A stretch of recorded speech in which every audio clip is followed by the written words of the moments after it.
Hi, True Crime Grapevine fans. It's me, Patty Lee, the host of the True Crime Grapevine. Um, for all of you who may be new, hi, I'm Patty. I am your dyslexic armchair detective. I have a ABD, which is all about dissertation in educational psychology. So I do talk about true crime from a more psychological, motivational, personality type, human development perspective. Um, and I watch all of YouTube and dig into other sources like TV channels and the local news writing about crime, court, the road to justice. As Gigi would say, the long road to justice. Hey Gigi. That Gigi is one of my favorite channels to watch on Pretty Lies and Alibis. Definitely go over there and watch it. She does really good on court coverage is her specialties. And so anyways, I started doing nightly nightcaps because I was doing once a week reviews and they were 3 hours long. Not everybody wants to stick around for 3 hours. And my editor does not want to edit for 3 hours. So I'll still do some longer edited ones about specific cases.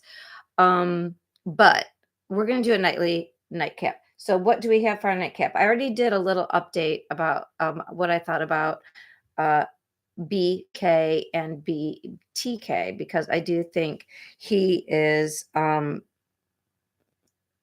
using BTK as a role model. And you can look at my last live if you want to know more. And I have some more about that.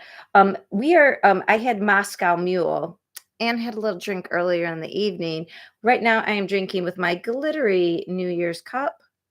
Usually I use a Yeti because I love unofficial sort Yeti. This is a BYO, I believe it's called. Yeah, BYO. Um, but I don't know if you can tell it's glittery. I've got all my glitter on, my Happy New Year because it's the last big day of the holiday. So I've said on like 10,000 times. This is kind of a hot toddy. I would put whiskey in here if I liked whiskey. I just shoot whiskey, shoot it back. I need something done afterwards. But I'm just for my nightcap, I have some hot tea here. So we're going to spill the hot tea on the tale of two Bryans. I'm also going to try to keep this so that it always ends, no matter when I start, at midnight, because you are all my partners in crime, and we turn into pumpkin. So it will also help me hopefully be a little bit more concise. I tend to be a little hyperlexic with my dyslexia. Some people have less speaking, some people speak a lot and overspeak. Guess which group I fall into, true crime fans? Bet you can diagnose that. All right. So speaking of the tale of two Bryans, we'll get back to Bryan with a Y. Why did you kill those people? If he did, he is just a suspect. Everybody's innocent until proven guilty, except for Bryan Laundrie. He's guilty because he's dead, and he said he was guilty. So we're gonna believe him and his little note. So Bryan Laundrie, if you have been under a rock for all of 2021, um, in the fall of 2021, like the late summer, actually, a young lady, Gabby Petito, went missing, and her fiance. They were on this long van life trip out west, and suddenly her fiance returned home to Florida with her van, their van that they were traveling in, without her. And when the police went to talk to them, apparently the parents refused to speak to the girl, Gabby Petito, and Gabby Petito's parents. There's also Nicole Schmidt is her mom, and her dad is Joe Petito. Failed to, Roberta Laundrie and Christopher Laundrie, Bryan Laundrie's parents, didn't tell their family, which they had been friendly before because the kids had just gotten engaged before they went on this long trip in July. Um, no, they didn't say like, "Oh my God, Bryan showed up without Gabby. We don't know where she is. He won't talk." Um, Nothing. And actually, prior to when Bryan showed up, and I believe he showed up on September 1st, since August 17th, maybe it was. The mom had been trying to call, and she had been calling and calling the laundries. Like, have you seen Brian? The kids are missing. The kids are missing. And not only did Roberta not respond back, but she blocked Nicole, I believe, on social media. Really not cool to do. But Roberta's not known for being cool, in my opinion. This is my speculation. She is innocent until proven guilty. But your kid shows up without his girlfriend when they were in out west. I'd have some questions. I definitely get my kid a lawyer. Don't get me wrong. Definitely do that. But I would be alerting people because there's obviously a problem and the kind of problem you can't hide.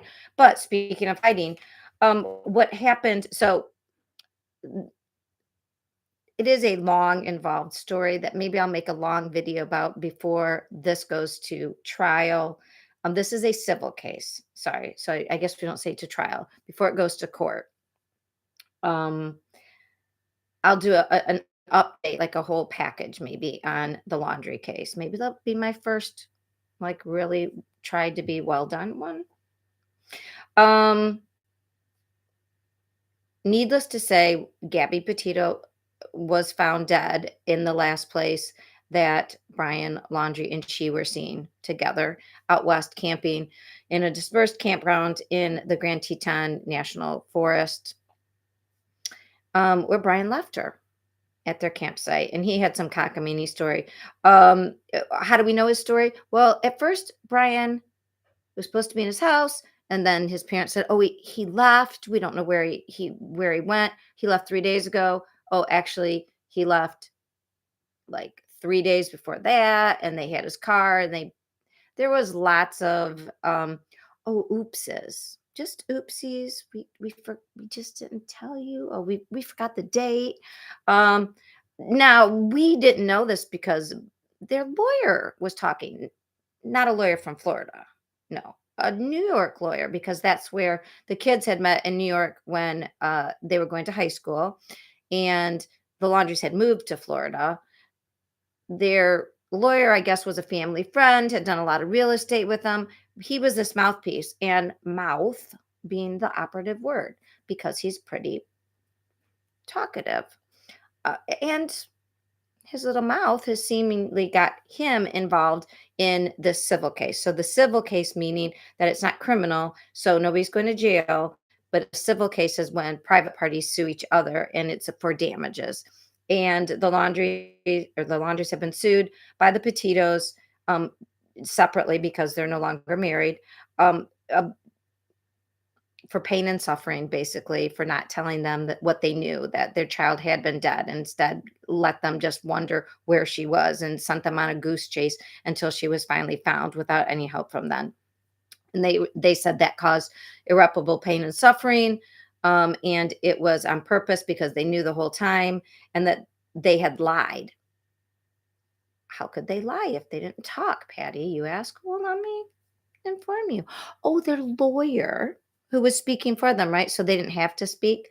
Their lawyer said in a written uh, communication to the media that the Laundries hoped that Gabby would be reunited with her parents soon, making it sound like they thought Gabby was alive, right? So if they knew the whole time Gabby was dead and they were holding out this hope through their lawyer, that causes pain and suffering that they would know.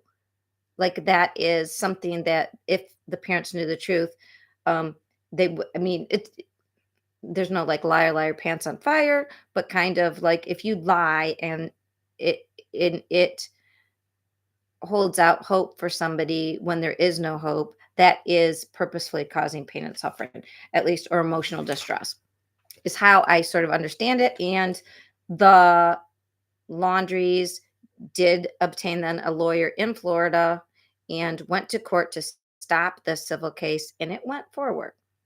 They lost the wrongful death, Bryan's estate, which had only $20,000, but it was $20,000 that had put in there very recently because Bryan had used Gabby's credit card. That was one of the reasons they could track him coming home by September 1st was he was buying things on Gabby's credit card. Gabby was unalived in Wyoming at the time.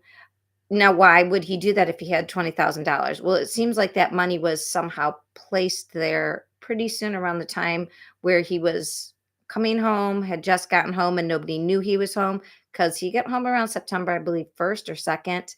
And then the family went on a trip that they forgot to tell anybody about till way later, until people found out that they had been to Fort DeSoto, which is like 2 hours, I believe, from live in Northport, Florida. Well, this is all coming back to me. So they had gone, I believe, the 6th, 7th, and 8th. And then when they came home, by the 11th or 12th, Bryan had disappeared. His car had a ticket on it.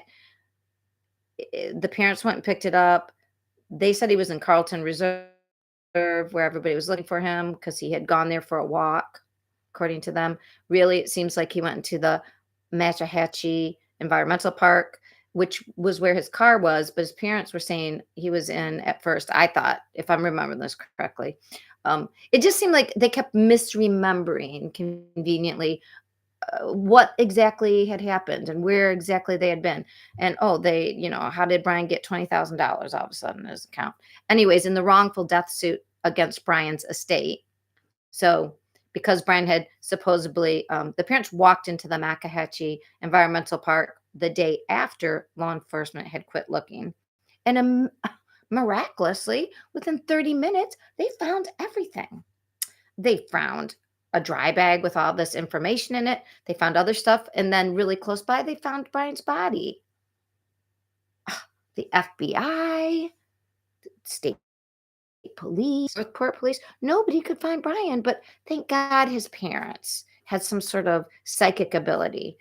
Make of that what you will. It was odd, and I still don't. It's just weird, like weird. And there was a bullet hole in the skull. There was nothing else hardly left but the skull and some other bones. But it was his teeth. So it was Bryan. So Bryan had written a note saying the really crazy story. You can look it up online. I'll cover it in that detailed uh, upload I'll do later. But it it's strange credulity. S- just strains it to the point of like breaking it. That these parents did all this and then also found his body, and nobody like knew where he was. It was just all very weird.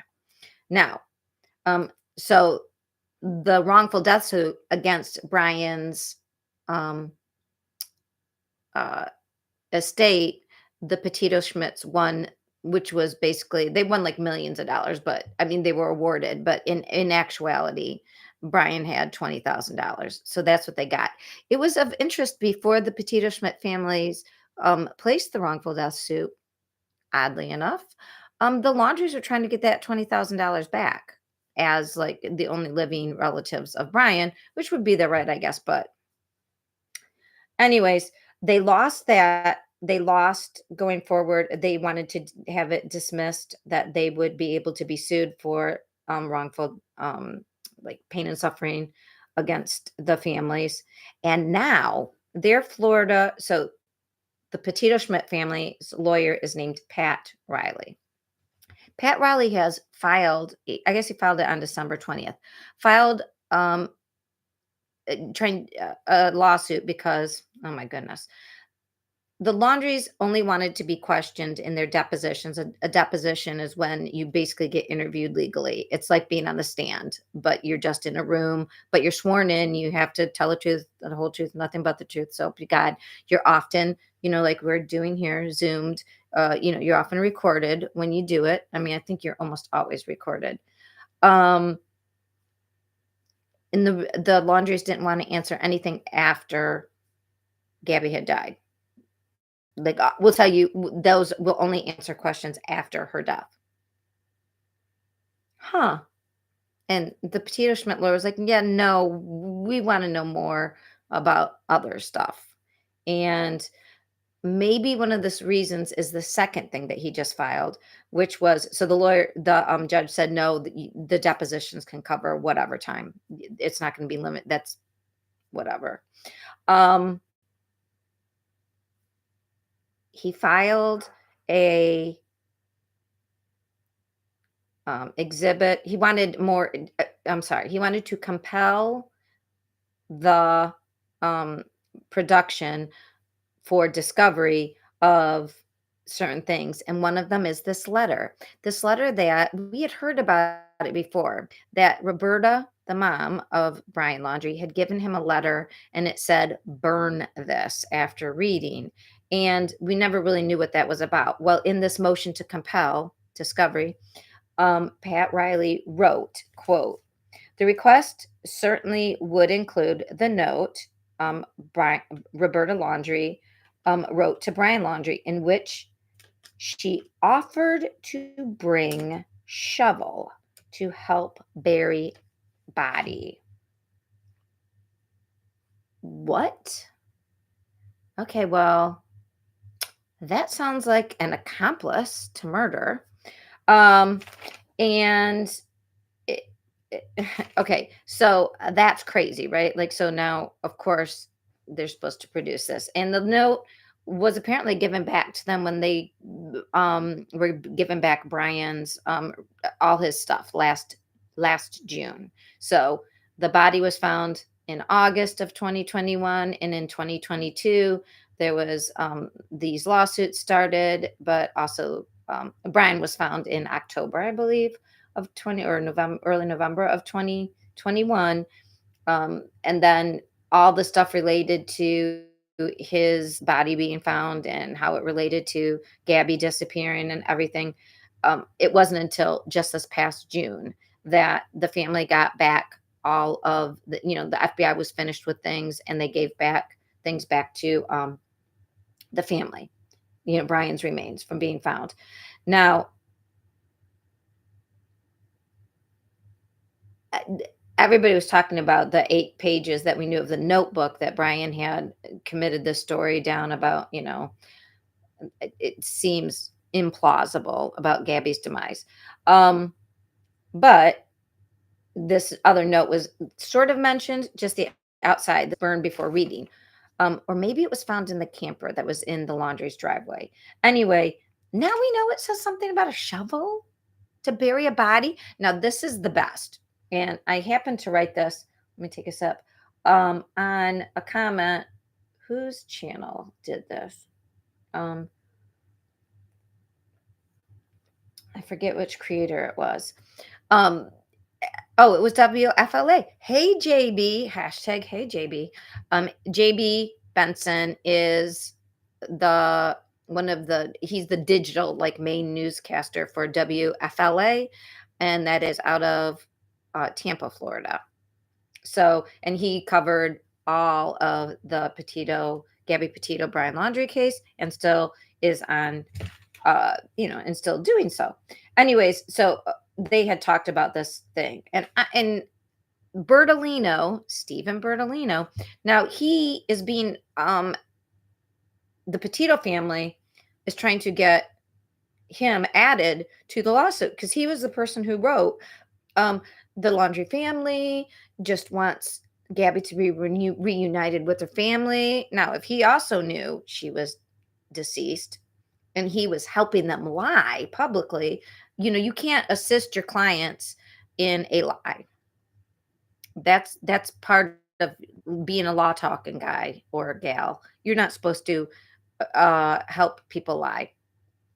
Um, And anyway, so they're trying to add him to this because he was the actual spokesperson who said and put out these lies, and then spoke to other media people at the time about how the Laundries feel really bad and they just want Gabby home too. Um anyway, so we have two things happening. The Petito Schmidt family, they are going to be their lawyer, Pat Riley, and his team are going to be able to depose both Laundries about whatever. And they are trying to add Bertolino as a defendant in this civil case.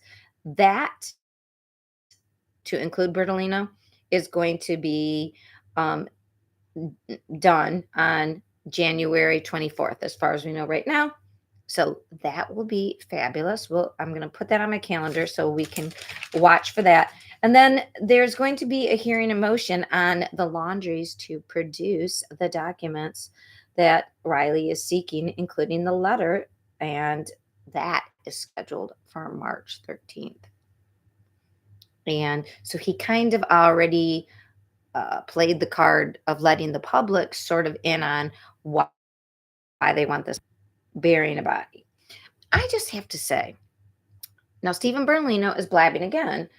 He is not the lawyer in Florida. He's not licensed to practice in Florida. So, and he may be a defendant, so that's conflict of interest. He can't be there anyways. But of course he's talking because of course he's Steve Bernalino. I mean, it'd be like me shutting up. Not going to happen, people.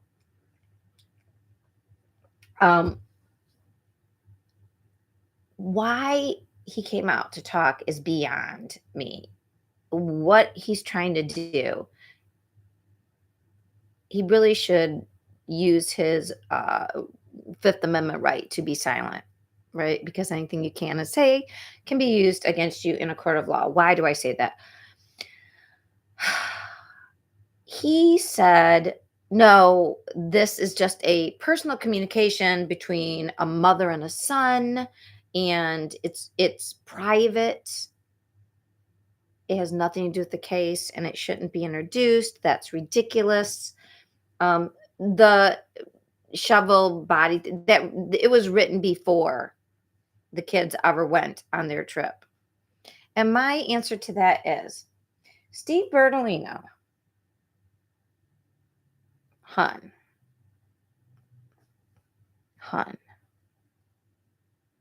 why was Roberta Laundrie offering a shovel to bury a body to Bryan before this murder ever occurred?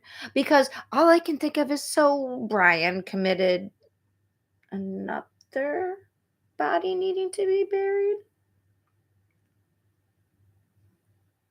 I mean, really, that's not good lawyering, because why don't we just put, you know, I mean, Bryan's not going to get any more trouble because he's deceased.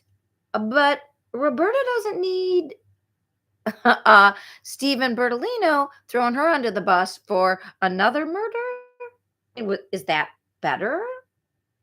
I guess we know that Gabby is a person who is deceased, so that's a proven murder. But just come on, Stephen. Can you? Can you not? Anyways, so that's the tale of that Bryan. Bryan with an I. Bryan with a Y. I just wanted to the record. Jeffrey Dahmer was the person I was thinking of when I was trying to think in my other live of a serial killer. In my last live, I had just said that I think Bryan Kohberger had modeled himself after Dennis Rader. Dennis Rader is known as BTK. He is BCK, the professor that spent years, at least 5 years for sure, producing this Netflix. Oh, excuse me. I think it's an A&E documentary on BTK, and another 5 years writing the book. So 10 years altogether, I believe. She was this professor that knows all about serial killers, and apparently Bryan sought to be in her classes and take her classes, which a lot of people do. But I'm just saying, but we know he ended up committing a horrific crime. Now, we talked about that he's 28, Dennis Rader 28 when he committed his first crime. Dennis Rader, at first, his first serial killing, killed 4 people in the Ortiz family. Bryan killed 4 people. Dennis Rader let the dog of the family live. And we know Bryan Kohberger let the family live. Both men went to community school first, which isn't a big deal that you go to community college first, but both men also then went to undergraduate college and majored in criminal justice, which I find interesting.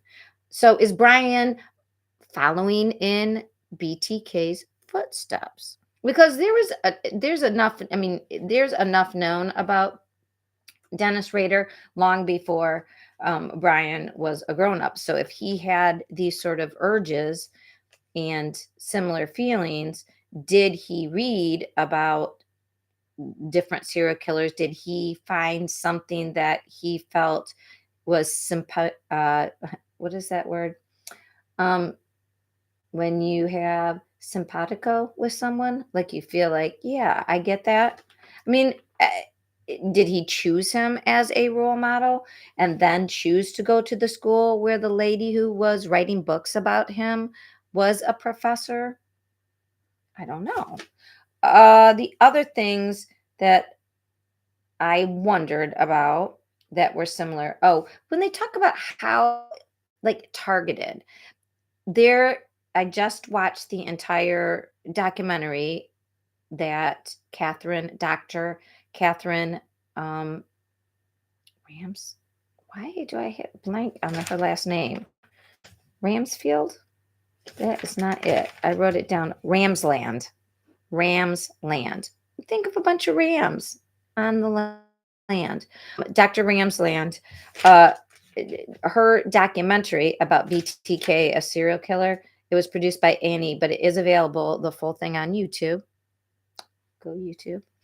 Um, go watch it because she asks the questions that Bryan asked in his um, questionnaire. I do think that questionnaire were questions already that Dr. Ramsland and others at that institution were asking about motivations and thoughts and feelings of serial killers. So when we look at those questions and like how did they get past the IRB, the Internal Reviews Board, I believe it probably was part of a bigger study or it was overseen by the group that was working together because Dr. Ramsland is famous for studying serial killers. She's written 68 books. So I'm guessing that people went there specifically to learn about serial killers, specifically from her, and that her studies obviously focused on these type of things. And in the documentary, you see her getting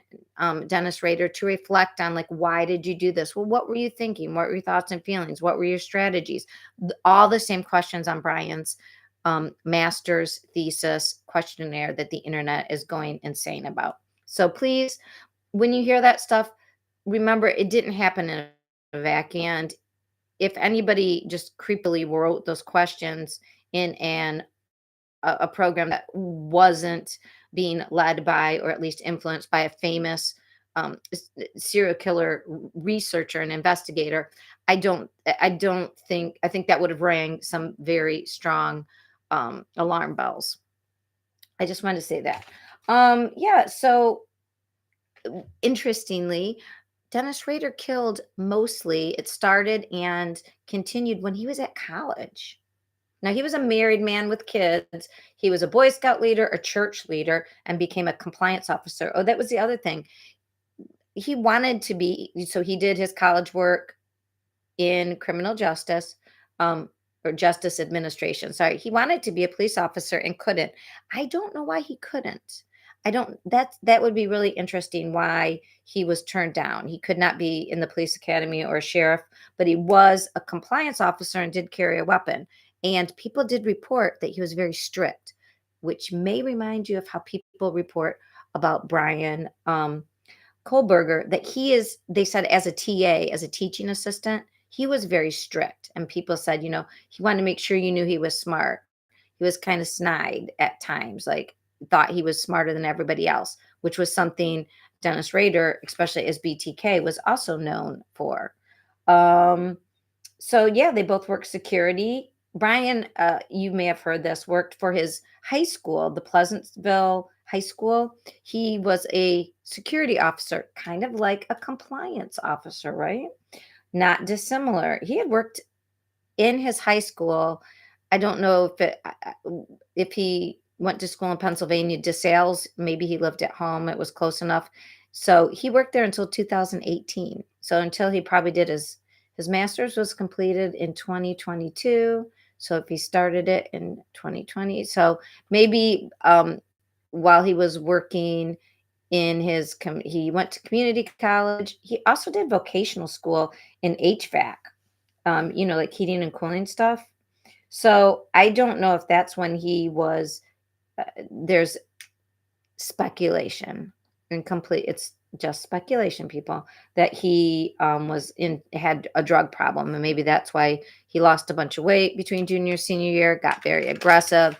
Um, they said his teachers always said he was brilliant. So and I don't think I think his parents had money, so it didn't make a lot of sense.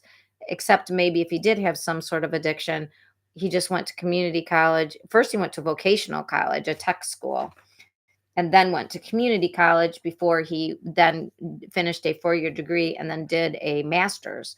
So 4-year degree, master's. That's going to be, even if you have a little bit of credits from a community college, you probably still have 3 years of a 4-year degree and 2 more. So that's 5 years, which interestingly would be the 5 years that Dr. Ramsland was working on the BTK documentary. Would love to know if Bryan helped in any respect. I bet he knew all about. I'm guessing he knew, like he loves Dennis Rader. I think he wanted to have a crime just like him. I think I think he picked out his target. I think he targeted his victims like BTK targeted him, which was he would see a woman that caught his fancy and he would start stalking her. And even if she had kids, even if she had a family, like once he honed in, Dennis Rader had he was like how that like compelled to keep information. Sorry, not saying he had the feelings of a Nazi. What I'm saying is I wonder if he had some Germanic backgrounds because he was very detail oriented, very focused. Dennis Rader, wrote down all the people. I think there were like 52 different, he called them projects, people he picked to stalk. Um, and then not all of them worked out. Not all the projects worked out. I was going to say, that sounds horrible because he did murder 10 people. Most in a 10-year period, but many just in the first like 2 or 3 years from I think 74 to 79. It's 5 years, but the first was 4 people in a home. So after that, you know, not just 6 more. And then there were a couple attempts in there, but um, I think Bryan really liked what Dennis was doing. I think he may have modeled his own work after him. I think he saw those girls. Now, this will be interesting if his sister really lived in the neighborhood or if the family did own a house.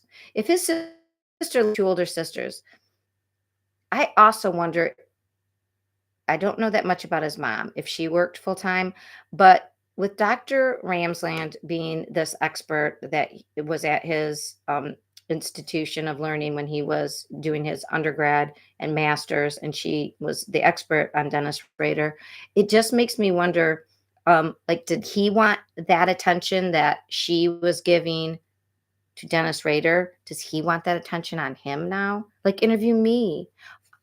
I'll tell you, like, I think he'll be a blabber. I think he will want to be interviewed, and I think he'll want to be interviewed by Dr. Ramsland. And if I were, I bet the FBI profilers will say no, like, don't give him that.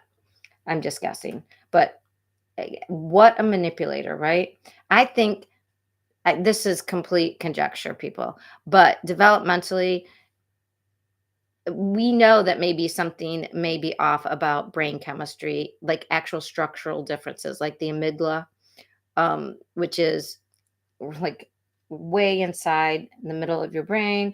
And it has to do with hormones and has to do with fear and feelings and production of things that create normal responses to other people, and to emotions. So if his amygdala is much smaller, maybe not working properly, I would guess, that might have something to do with it. Um, but beyond that, then we know that nature and nurture, they never work just that you're never just one thing. It's always combined. You can have environmental insults, you can have genetic problems, but if you have a really supportive, enriched environment, it can mitigate some of the insults or deficits. His mom either ignored him or was overbearing, and his sister's the same, and that may have given him weird feelings about women, like needing but hating. I really would like to know about his relationship with his sisters and his mom. Did he move, and did he go out west because his sister was there, and were they in at the University of Idaho, and did he just see the girls? The other really weird thing that was in the documentary was the brother who walked in and found the Ortiz family. Not Ortiz, it's Ortano. I'm sorry. I hate to mispronounce the victims' names. Yeah, Otero. The Otero oldest son was featured in a documentary because he found his parents, and then later he was told that they found two of the younger kids also in the house that Dennis had, um, unalived.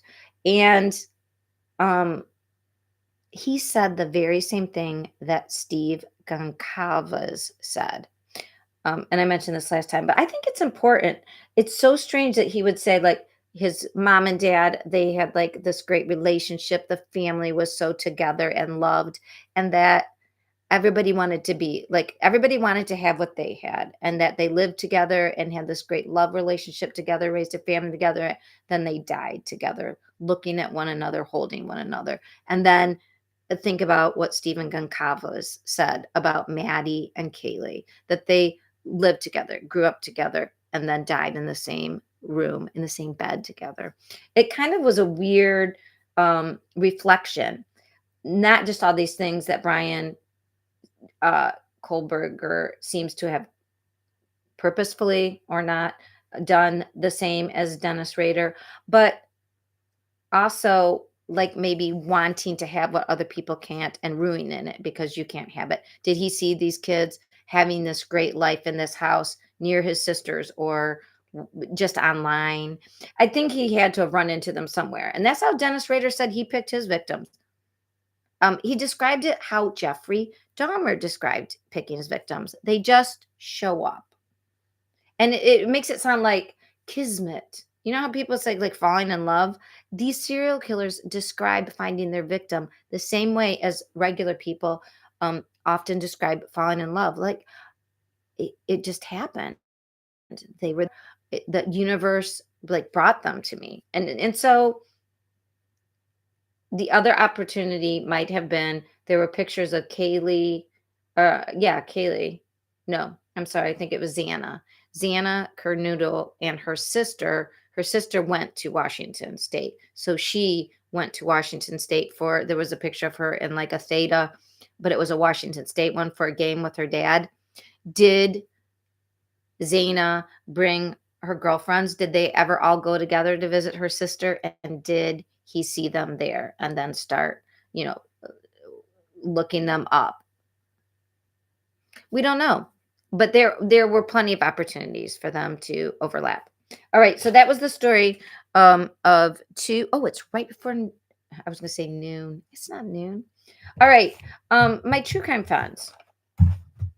The True Crime Grapevine, Patty Lee. I appreciate all of my partners in true crime, and please subscribe. I will be back tomorrow night with whatever new happens. Tomorrow we're going to have the uh, Bryan Kohberger is going to go to the Pennsylvania court. He will say if he wants to fight extradition or not, and if he doesn't, it's going to be arranged. That's all that's going to happen tomorrow. Everybody's all excited about it. It's not an arraignment. The next step will be when he goes to Idaho, he will be arraigned. Arraignment is where you go. You can think of like a railing, arraignment. Like that's where you like walk into court, you walk up to the rail, you face the judge, and you say, they say, these are the charges against you. What say ye? Are you guilty? Are you not guilty? You enter your plea. That's it. That's all that happens during an arraignment.